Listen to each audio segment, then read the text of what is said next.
Nabi itu tahu bahwa akhirat itu tidak bisa batasi Allah. Kamu tidak bisa nyemprit Allah. Allah, ini akhirat loh. Amal sudah tidak manfaat. Ingat itu. Tidak bisa seperti itu. Allah itu nggak bisa tunduk sama konstitusi yang bernama akhirat. Artinya Allah meskipun di akhirat tetap duwe hak yaf'alu ma yasa atau yaf'alu ma yurid. Nggak bisa kamu terus wah ini akhirat amal ra iso dikirim wong mati, amal ra iso dikirim. Yo pangeran kok mbok atur. Makanya ada kiai mengatakan kodok qadar ora iso dirubah, itu kamu. Makanya ada seorang kiai ditanya, kodok qadar ora iso dirubah sekali dicatat selesai. Jari kiai tadi, tapi nak Allah iso. Dalile apa ya huwa ma yasha wa yusbit. Nak Allah ya iso, sing ra iso kan kita. Nah, Nabi itu tahu betul meskipun akhirat itu Allah masih bisa dinego saking baiknya. Ya Muhammad irfa' ra'sak wasal tu ta' wasatu safa. Semat sirahmu angkat. Kowe apa tak turuti. Semenjak itu Nabi minta apa? Syafa. Karena dulu ulama itu sudut pandangnya itu ya seperti itu. Ada yang ulama suka ibadah itu sholat, ada yang milih tidur. Sampai Imam Ghazali bilang suatu saat ibadah terbaik di zaman akhir itu tidur kan. Sholat saja kalah sama tidur kan. Tapi itu loh ya, yang wajib tetap loh, terus kamu gak sholat wajib. Begini beliau mencontohkan itu. Ada orang sholat tahajud terus obsesinya itu ingin hajatnya terkabulkan. Sementara yang tidur obsesinya nikmati rahmatnya Allah, boleh tidur, bisa tidur. Kata Imam Ghazali, timbang kita tahajud terus nuntut pangeran aduk turu katanya. Mergo engko di akibat terus setan memberi bisikan, "Lho nyatanya kamu tahajud ya gak terkabul." Berarti cerita bahwa Nabi ngendikan kalau doa tahajud mustajab enggak. Daripada ngono ki aduk turu ora tau ndonga. Timbang ngabri-abri Islam timbang ngelek-ngelekin apa? Islam. Jadi ulama itu mulai dulu itu sudah berpikir. Banyak orang menjadikan tahajud sholat malam itu media untuk hajatnya. Dan kalau nggak kesampaian ini mutung. Nyalahkan kiainya ijazah ramandi. Macam. Daripada ngono ora usah apa? Tahajud turu. Dan jenis kayak ini tuh banyak. Makanya ulama kayak saya itu saenake dhewe itu ya jarak. Saya sering didolani muhibbin terus bilang, "Gus, saya doakan gini-gini saya mau nyalon bupati atau saya gini." Saya bilang, "Gak waduh orang ndonga, nek ra mandi darane ulama dongane ra mandi." Nak mandi kamu jadi bupati tetap nganggep karena beli. Sapa sing ra roh bupati saiki gak beli? Ribet kan? Ketika mereka jadi ngunsurkan doa kamu apa karena kemarin beli? Yang beli maksudnya, nggak beli nggak usah tersinggung. Jadi ribet ngadepin. Nggak artinya gini loh, doa itu jangan dipakai begitu loh. Kalau minta nasihat tak nasihati, jadi bupati yang baik, gubernur yang. Kalau minta doa itu resikonya. Akhirnya kiai kalau diminta doa ya doa, sebenarnya diisinya itu nggak doa kemenangan. Itu nggak selamat gitu. Karena ribet. Makanya Islam itu doa itu setelah iman. Aturan iman benar baru doa. Aturan iman benar termasuk Allah itu yaf'alu ma yasha, boleh melakukan yang dikehendaki. Allah enggak boleh terdikte oleh doa kita, enggak boleh. Ya saya ulang lagi ya, mazhab Hasan Asyadzili ini khas kita. Jadi la ilaha illallah itu didahulukan sebelum istighfar. Tapi kebalikannya mazhab Imam Sanusi itu dibalik. La ilaha illallah itu kalimat yang sakral. Karena yang sakral dibutuhkan muqaddimah. Yaitu yang melafadzkan harus yang sudah bersih, yang sudah steril baru melafadzkan la ilaha illallah. Maka dalam mazhab Sanusiyah istighfar dulu baru la ilaha illallah. Nah cara mazhab Abul Hasan Asyadzili kebalikan, istighfar itu sah setelah sahnya tauhid. Kamu ikut mana tuh? Asyadzili apa Sanusiyah? Alhamdulillah sama-sama tidak paham ya sudah. Akhirnya sudah. Ya enggak kemana-mana kan gitu. Jadi apa ya? Terus ini saya teruskan, ini biar khas pesantren atau khas NU lah, kalau bahasa Pak Rektor khas NU. Ini ben sampean tahu beberapa perbedaan itu lazim. Halaman 24 ya, halaman 24 sama 25 tak baca, ini masih orisinil. An Sufyan bin Uyainah, ini juga gurunya Imam Syafi'i. Kata Sufyan bin Uyainah, beliau cerita, kana Isa wa Yahya alaihi salam ya'tiyanil qaryah fayas'alu Isa an syirari ahliha was'alu Yahya an khiyari ahliha.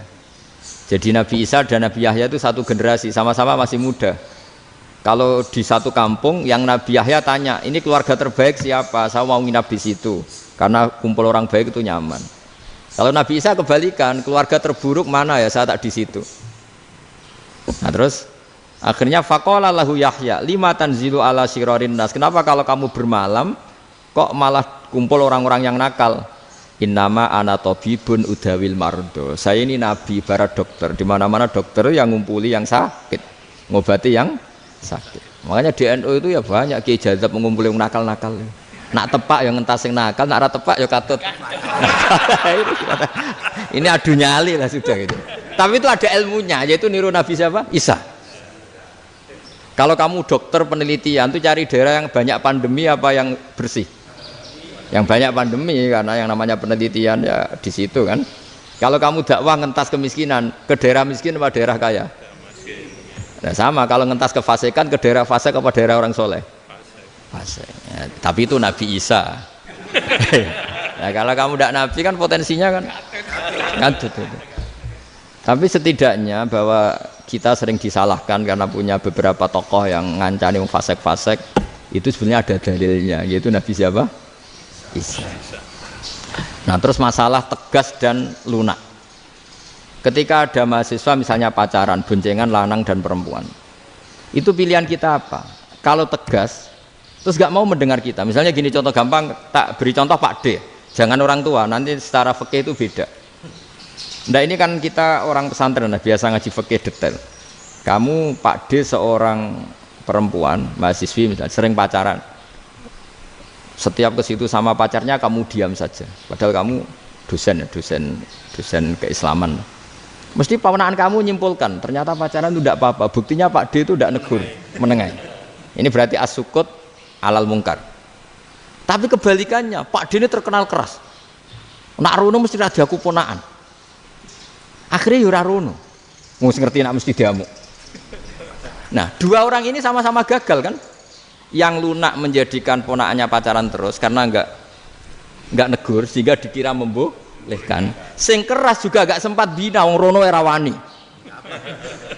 Akhirnya dua orang ini sama-sama enggak ketemu, sama-sama enggak berkesempatan membina kan? Gagal membina kan? Karena yang keras ponakannya enggak pernah situ, berarti enggak bisa bina kan? Yang lunak membiarkan berarti juga ada bina. Nah, Islam itu antara dua itu. Ya agak terlalu lunak, nggak terlalu keras. Karena kalau terlalu keras, misalnya ada kiai terlalu keras, lu masyarakat mau tanya itu gimana? Lari kan?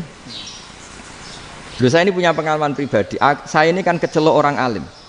Itu kalau pernah ya saya itu berusaha ya pokoknya ya umumnya orang alim lah, tenang terus anteng, nggak gejlok-gejlokan.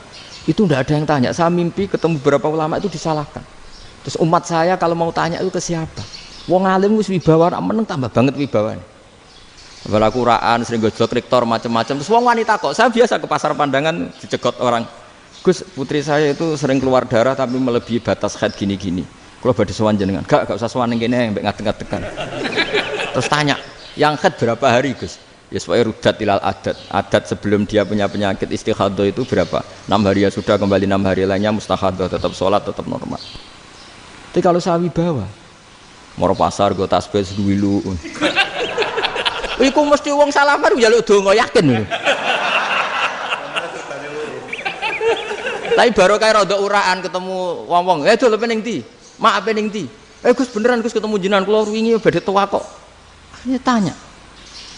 Dadi uraanku iku amdan. Lha nek sampean asli, iki asli uraan. Karena ndak uraan lah tetap ndak wibawa kan. Jadi baru kayak uraan itu ya banyak.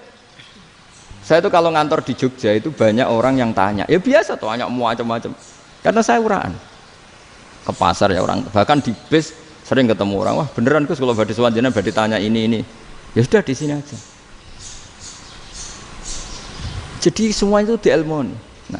Nabi itu punya sisi yang dua-duanya jalan. Memang beliau luar biasa, dipilih Allah yang luar biasa. Nabi ketika wibawa itu banyak sahabat yang bahkan mengenali wajahnya aja tidak bisa. Ka'anna ala ru'usihim at-tayr. Bayangannya seakan-akan di kepalanya itu ada burung yang takut terbang. Saking antengnya. Tapi Nabi sekali mengeluarkan job, sekali santai, itu sahabat tanya itu sampai yang nggak pantas ditanyakan. Nabi saya tadi kumpul istri saya, tapi tidak inzal, itu wajib mandi ndak. Aro'aita law anna ahadana ya'ti imra'atahu wa lam yunzil. Itu ya ditanyakan. Nabi pun kumpul itu betul saged inzal sepundi. Guys betul lagi. Terus ya ada yang tanya macam-macam. Ya saking ada sahabat dipanggil Nabi tambah lari, dipanggil lagi tambah lari. Panjenengan nyeluk, oh pas kula kumpul bojo kula. Lah kula kuwatir jenengan orang suci, saya belum mandi, makanya saya lari. Nabi ngendikan innamal mukmin thahir, ya nak masalah ketemu kiai ra apa-apa ijek junub. Penting kok nak salat ya dhisik. Tapi Nabi sekali pakai mazahirul jalal, tapi pakai wibawanya, itu orang enggak berani ngomong. Tapi sekali Nabi rileks, itu orang bisa tanya apa saja, termasuk halal yang enggak pantas. Loh, ada sahabat itu tanya lucu, tanya Maimunah. Maimunah itu ya cantik tapi sudah agak tua lah. Maimunah, ya umal mukminin, hukumnya ngambung bojo pas Ramadan piye? Wah gak roh aku, gak tahu diambung kan Nabi pas Ramadan. Tanya Saudah, malah orang-orang diambung kalau Saudah itu kan wis tuwa itu. Lucunya istrinya dia jawab, tanya Aisyah yang mungkin Nabi, iya yang mungkin tanya Aisyah. Itu yang usul ya istrinya Nabi Maimunah. Selalu Aisyah, tanya be Aisyah. Ya Amirul ya umal mukminin gini-gini. Aisyah yang cantik masih perawan kan. Qabbalani Rasulullah bahwa oh Nabi biasa ngambung-ngambung pas Ramadan dan beliau tetap puasa. Akhirnya fakih ngarang kan wa takbil fi Ramadan wa tublah la tubtilu shauma ngambung ora. Iku ya udah biasa dhisik. Ya nasib bojone ayu. Ndak ini artinya seasik itu. Jadi garwane Nabi sing ngrasa rodok tuwa. Wah, aku ora tahu ya. Kok Aisyah serilek itu dulu itu. Maksudnya orang-orang Islam pertentangan itu. Maksudnya ini ya balik semua ini bedanya orang pesantren sama orang kampus. Kalau orang kampus mau cerita agama itu rahmatan lil alamin, tapi nyontokno rileke ora iso. Agama itu rilek, tapi nyontokno rileke ora iso. Mergo ya rapati ngaji. Contohnya ora iso, dadi mau gawe kaidah Islam itu rahmatan. Jadi Nabi itu lah, Allah juga gitu. Allah itu kalau sudah memperlihatkan madzahirul jalal, itu mbok malaikat Jibril rawani. Ketika Allah dengan madzahirul jalal. Tapi kalau Allah dengan madzahirul jamal, madzahirul apa? Jamal. Iku ya gojol-gojol kan sampai makhluke gojol. Ya buli-bulian cara sakniki. Ya sampean delok ning hadis syafaat itu, akhiru man dakhalal jannah atau akhiru man kharaja minan nar, itu di beberapa judul. Ada seorang rojul yang ahli neraka ya, dintas mbek pangeran, terus didudono swarga. Gusti, swarga, sengiler tok ora wong wayu, roh wis mung ngiler tok. Ngerjaluk Gusti mosok roh tok ora oleh mlebu. Jarimu asal mlebu metu kon neraka ora jaluk-jaluk meneh. Sumpah lho ya, gak jaluk apa-apa meneh. Mboten Gusti. Sekali saya keluar dari neraka ndak akan minta apa-apa lagi. Wis. Wallahi, wallahi. La as'alu ghairaha. Maksudnya ghaira khoslah, ghaira tilkal khoslah. Ya niku pokoke selain keluar dari neraka saya ndak akan minta lagi. Didono swarga wong do kelon seru wibet kan. Sing bojone elek kan dendam dadi ning swarga iku. Swarga wis macam-macam. Gusti mosok roh tok ora oleh mlebu. Jarene janji ra njaluk meneh. Akhire ya wis didelokno neraka. Jadi pangeran jawabe gampang, didelokno neraka. Roh neraka begitu menyakitkan, begitu ngeri. Sudah Gusti saya ndak minta surga, sementing nggak masuk neraka. Rabbana srif anna adzab jahannam. Setelah lama itu diadepno swarga njuk mlebu swarga, terus diadepno nang neraka. Akhirnya ya sudah. Saiki mlebu swarga gak apa-apa. Iku jawabe lucu. Atas taziu jenengan ngenyek kula. Wong karuan ra di swarga kok mlebu swarga. Terus akhirnya mlebu swarga, kan mlebu swarga tamanna, sangen-angen sing mbok jaluk apa? Orang angen-angen yang indah-indah, laka wa asratu amsal ya siku tak turuti wa asratu amsalih lan lipatan ke-10. Jawabe wong lanang ya lucu. Atas tazi ubi wa anta rabbul alamin. Jenengan pangeran kok ngenyekan. Maksudnya wis karuan aku ora pantes. Terus jare pangeran, la astazi ubika walakinni alama asya'u qadir. Aku gak ngenyek kowe, pancen aku pangeran. Nuruti kowe iku iso. Jadi Allah sendiri ketika dengan madzahirul jamal itu malaikat ya ono sing wani bantah. Masyhur itu kan malaikat sing bantah pangeran ataj alufiya mayufsidu fiya wasfikut. Karena Allah dengan madzahirul jamal. Sing paling masyhur Nabi Musa. Nabi Musa itu ketika Nabi Mi'raj. Nabi Mi'raj itu beliau kira-kira di langit keempat lah yang masyhur atau kelima. Ngelangkahi. Nabi Musa menangis, "Ya Rabbi, ini apa-apaan? Orang sing ja'a ba'di kemudian melangkahi makom saya, ini apa-apaan?" Jadi Nabi Muhammad kan apapun hebatnya kan junior. Kok melangkahi makom saya, ini apa-apaan? Enggak fair. Sampai Nabi Muhammad itu tanya gini sama Jibril, reaksi Allah gimana ketika melihat Musa seperti itu? Jawab malaikat Jibril lucu. Ya roh khiddatahu, Allah sapal gayane Musa. Biar. Jadi lucu. Ya dibiarin aja sama Allah. Tapi wong jenenge Nabi Musa itu kekasihnya Allah. Tetap berkah bagi kita. Betul. Ketika setelah Mi'raj diwajibkan sholat 50. Gentenan Nabi Musa kelihatan nabinya. Sebenarnya Nabi Musa itu sebetulnya loh, enggak menguntungkan kita sebetulnya. Tapi yang menguntungkan, sebenarnya enggak niat menguntungkan kita, tapi menguntungkan. Nabi Ibrahim kan di langit ke-6, keren lah. Konti dong ketemu Allah ngeten-ngeten kan sholat seket. Karena Nabi Ibrahim terkenal Nabi baik ya enggak bantah. Bareng Nabi Musa. Kenapa diceluk pangeran? Kula akan sholat ping 50. Inna ummataka la tutiku dalik. Wah, gak kuat umat. Serai-rai gak umatmu ora ngarah kuat 50 rakaat. Tapi sebenarnya Nabi Musa itu niatnya bukan membela kita. Fa inna ummati la umatku sing gagah-gagah ra iso meneh umat. Berarti sebetulnya ya itu masih pakai gengsinya sebetulnya. Wes ngono-ngono lah sementing kita untung. Sebetulnya dia itu gak terima wong umat saya aja yang lebih kuat. Gak kuat apalagi umatmu. Lah terus sebutin irji ila rabbika fas'alhu takhfif. Itu berarti Allah dengan madzahirul jamal. Sudahlah, datang ke Allah minta keringanan. Allah itu baik. Minta, ambek Allah diringana mau 5 tok. Jadi cek 45. Balik ke Nabi Musa, piro 45. Cek ra kuat umat. Wong umatku ora kuat dadi sebenarnya dia bilang umatku ora kuat. Lho cara Nabi Muhammad model wong Malang, yo beda umatku mbek umatmu. Ribet kan? Beda. Lho Nabi Muhammad kan enggak seperti itu kan? Enggak punya akhlak Malang kan? Akhlak. Maksudnya akhlaknya mujur itu loh, akhlak yang baik gitu. Ya, akhlak yang mujur bukan yang Malang gitu. Jadi Nabi ya manut. Tinggal 40 kan, dikurangi lagi 35 sampai 9 kali kan? Masyhur itu. Ya kan kalau dikurangi 55 kan berarti turun naik kan 9 kali. Itu setelah 5 itu Nabi Musa cek usul, masih ragu. Iku cara Nabi munggah nentek. Ini entek ya. Terus iya doa tuntas betul. Sebebas. Terus munggah ado-ado lha opo? Ngapain itu? Akhirnya Nabi Muhammad sudah sampun ya kalimah Allah, saya ini malu sama Allah Musa.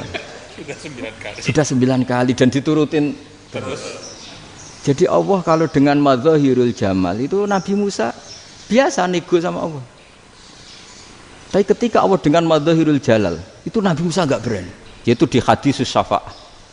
Hadis syafa'ah ketika manusia datang ke Nabi Adam, ya tuna Adam. Ya Adam anta abul basar ngene isfa'li ana inda rabbik. Kamu saya minta mensafaati kita. Nabi Musa, Nabi Adam inna rabbi qad ghadibal yawma ghadaban lam yaghdab qablahu mislah wa la yaghdab ba'dahu mislah. Ini Allah sedang murka besar dan tidak akan murka seperti ini lagi. Sudah saya tidak berani, nafsi. Nabi Ibrahim enggak, termasuk Nabi Musa ketika di itu ya enggak berani. Karena Allah dengan madzahirul jalal. Itu Nabi Musa enggak berani. Sudah saya sendiri itu pernah salah. Yaitu saya membunuh seseorang yang enggak disuruh oleh Allah membunuh itu. Yang pas jotosi orang Kipti. Akhirnya datang ke Nabi Muhammad. Pas ke Nabi Muhammad, Allah dengan madzahirul jamal. Apa dengan madzahirul jamal sampai Kanjeng Nabi ngendikan analah saya akan memintakan syafaat kalian. Terus fa ahmadu rabbi bima hamida allamaniha rabbi. Saya muji Allah dengan pujian-pujian yang orang lain tidak tahu, hanya saya yang diajari, kata Rasulullah. Nah di sini menurut banyak ulama termasuk kitab yang saya baca, kenapa Muhammad sebagian namanya Ahmadu? Itu dari af'al tafdil eva Muhammadun Ahmadu min ghairihi. Muhammad Rasulullah itu kalau muji Allah di atas cara mujinya Nabi yang lain. Jadi Ahmadu bukan dari fi'il mudhari' lil mutakallim tapi dari af'al apa? Tafdil. Fa Muhammadun Ahmadu min ghairihi.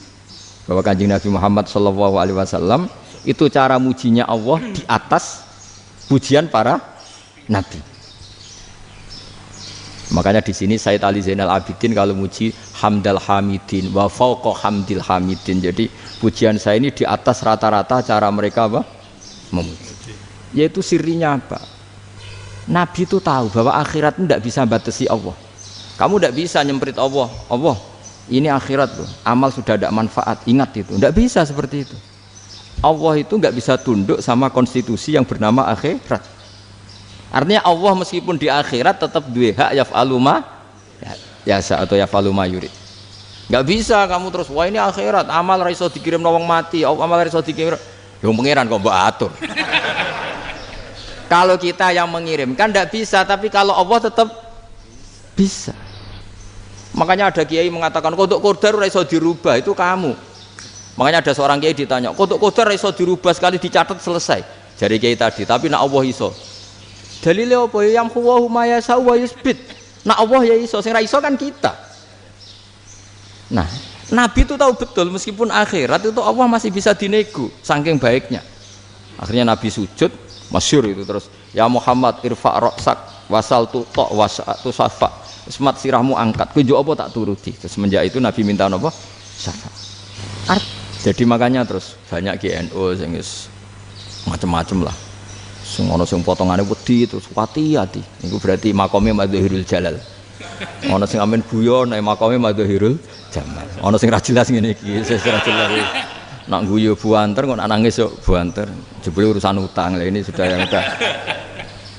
Jadi makanya yang rileks saja. Sebenarnya agama ini santai, rileks karena agama ini harus bifarohin wasururin.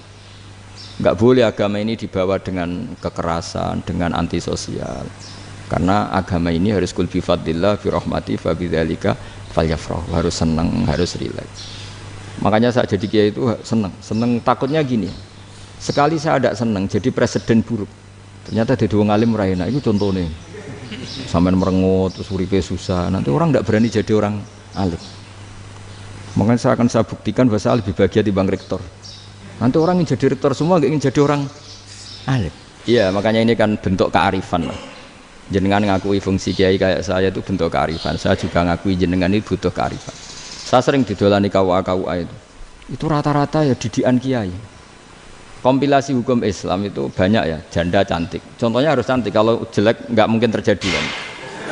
Ada janda cantik kebetulan suka kawin tapi takut zina. Saya ulang lagi, suka kawin tapi takut.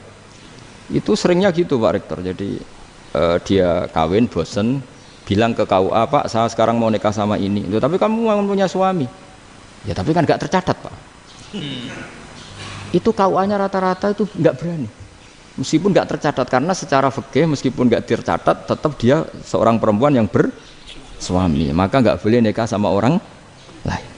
Tapi secara hukum santri nggak bisa dong menikahkan perempuan sing dzati zaujin yang punya suami. Jadi ini barokahnya kerjasama yang baik. Jadi di masyarakat itu tertanam didikan kiai nggak boleh nikahkan perempuan yang bersuami. Tapi di KUA ngikuti hukum formal. Dan di Indonesia itu KUA itu rata-rata konsultasinya ya sama kiai, sehingga ya nggak berani akhirnya meskipun aku ya udah mlebu rokok mbak gak iso, dan itu banyak. Saya ulang lagi ya, makanya ini kan pesantren itu nggak boleh mati. Orang kiai-kiai kayak saya nggak jelas-jelas itu harus lebih jelas lagi, karena ini yang on time, yang online, yang siapa saja bisa tanya. Saya itu SMS saya itu nggak punya HP WA, HP jadul itu SMS-nya tiap hari tak berapa, orang yang tanya dari Kalimantan, dari Aceh. Gus di kampung saya ada masjid 2 itu yang Samana, ada yang dari orang perkotaan. Gus di perumahan baru ada masjid, yang Jumatan baru orang 12, sah enggak? Ya langsung saya jawab sah, dalilnya ini. Ya sudah, nah, tapi kata Imam Syafi'i gini harus orang 40, itu madzhab Syafi'i, dalam madzhab yang lain gini. Itu kalau tanya rektor itu kan ribet, masuk ajudan dulu, asisten dulu, panjang.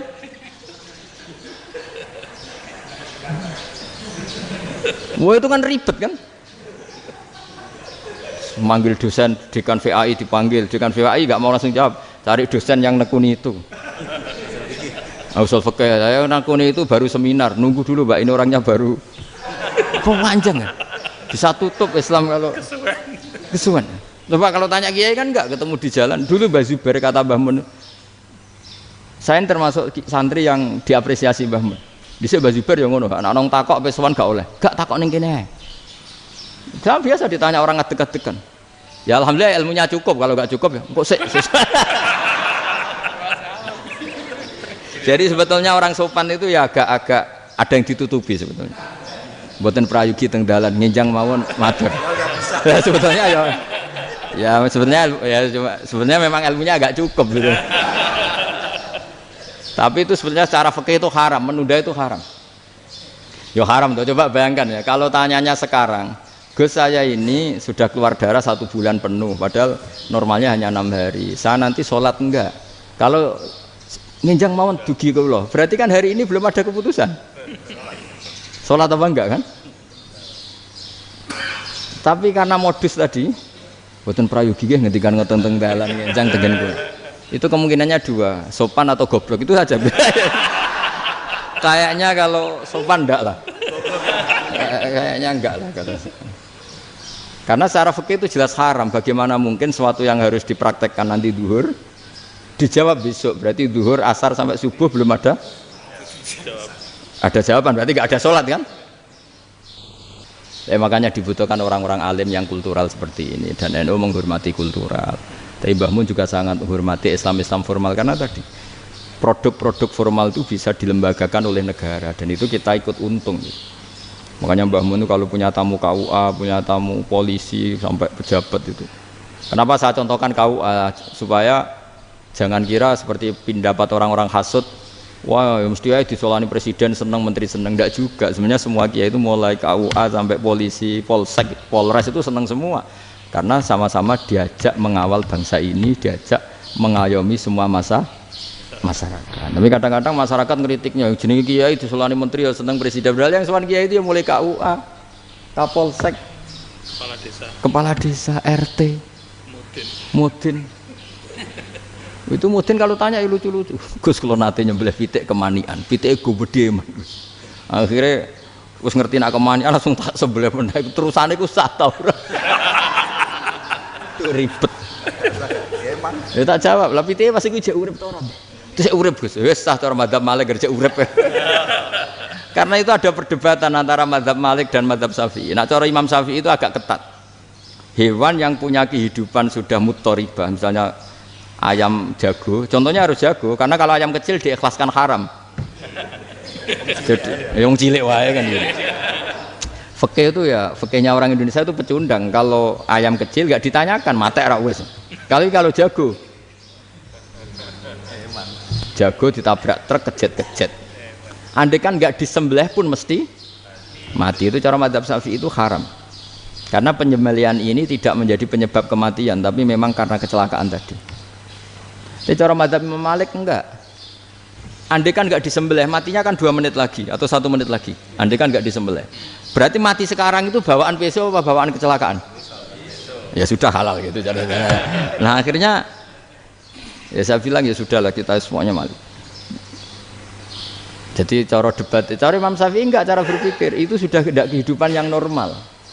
Yang dimana-mana penyembelihan itu mematikan yang hidup normal. Jadi agak ketat.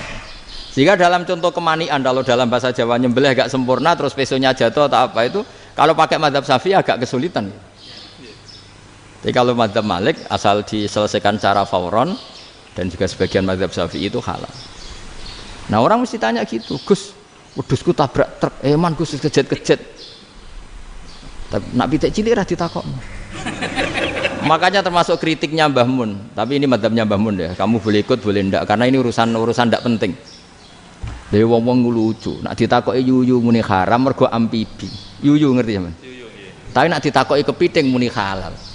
Mergo nak yuyu haram gak eman, nak kepiting eman. Padahal alasannya coba, kenapa yuyu haram? Karena amfibi kan, bisa di air. Pertanyaannya, kepiting seperti itu ndak? Nah, tapi kepiting kalau haram kan eman. Karena besar kan. Kalau yuyu silahkan haram kan gitu. Artinya apa? Fikih kita ini agak-agak pecundang gitu, agak-agak pertimbangan. Iya, ini lucu kan? Kualitatif. Coba alasannya yuyu haram karena apa? Amfibi kan? Hidup dua alam. Pertanyaannya kepiting seperti itu enggak? Iya. Iya, kenapa kalau orang tanya, yuyu haram apa halal? Rata-rata jawab haram. Tapi kalau kepiting mulai khilaf. Loh mestinya kan sama kan? Lah itu Karena unsur imannya. iya tadi. Saya juga sering melihat tonggo-tonggo itu. Ayam cuwilik samene ketabrak truk, enggak ada yang tanya. Tapi saya pernah jalan-jalan di Narukan sini, ono jago ketabrak, sing duwe langsung marani kula pas saya naik motor. Gus ini halal apa haram? Nak langsung kula sebelah halal apa haram? Wis kanggo kowe halal ya halal. Karena saya tahu tak jawab haram mesti kecewa itu. Aduh, akhirnya kiai ini beratnya kan. Ya akhirnya ya saya setelah itu Fatihah Imam Syafi'i ngapunten umat kula tuh ora siap madzhab jenengan tuh ndak siap. Untuk materi tidak sama. Iya kan akhirnya pakai madzhabnya Imam Malik tadi. Ya tak Fatihah Imam Syafi'i ini mboten niat nglawan jenengan. Tapi ngobati tiang eman.